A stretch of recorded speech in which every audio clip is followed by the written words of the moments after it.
हमने पिछले क्लास में हाइड्रोजन स्पेक्ट्रम पढ़ना शुरू किया था और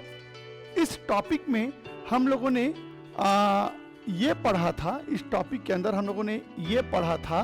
कि जब एक ग्लास के ट्यूब में, जब एक ग्लास के ट्यूब में हम हाइड्रोजन का परमाणु लेते हैं,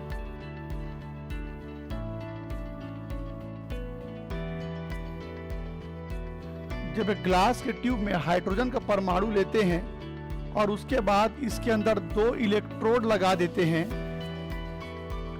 2 इलेक्ट्रोड लगा देते हैं, बीच में एक कार्डबोर्ड का टुकड़ा होता है, एक स्लिट लगा होता है, फिर उसके बाद हमने यहाँ पर एक प्रिज्म लिया था और फिर उसके बाद यहाँ पर हमने पेपर रखा था, हमने यहाँ पर पेपर रखा था। फिर क्या हुआ था बेटा, जब हम लोगों ने यहाँ पर इलेक्ट्रिसिटी दिया,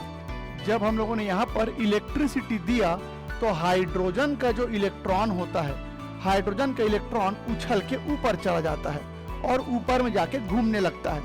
फिर वो नीचे आता है। फिर जब वो नीचे आता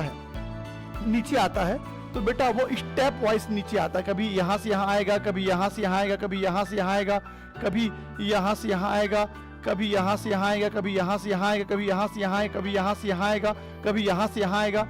तो इलेक्ट्रॉन अलग अलग प्रकार से ऊपर से नीचे आने की अपनी व्यवस्था बनाता है। इलेक्ट्रॉन जब ऊपर से नीचे आता है तो इसमें से कोई भी ट्रांजिशन आपको देखने को मिल सकता है, इसमें से कोई भी ट्रांजिशन आपको देखने को मिल सकता है। फिर जब इलेक्ट्रॉन नीचे आता है तो अपने अंदर से क्या निकालता है बेटा, रेडिएशन निकालता है और उसी रेडिएशन के कारण अलग अलग रंगों का हमको यहाँ पर स्पेक्ट्रम मिला था। ठीक है, अब आज के क्लास में हम क्या करेंगे। अच्छा बेटा, ये जो स्पेक्ट्रम होता है ये ऐसे लाइन जैसा दिखता है, इसीलिए हम इसको क्या बोलते हैं बेटा, लाइन स्पेक्ट्रम बोलते हैं।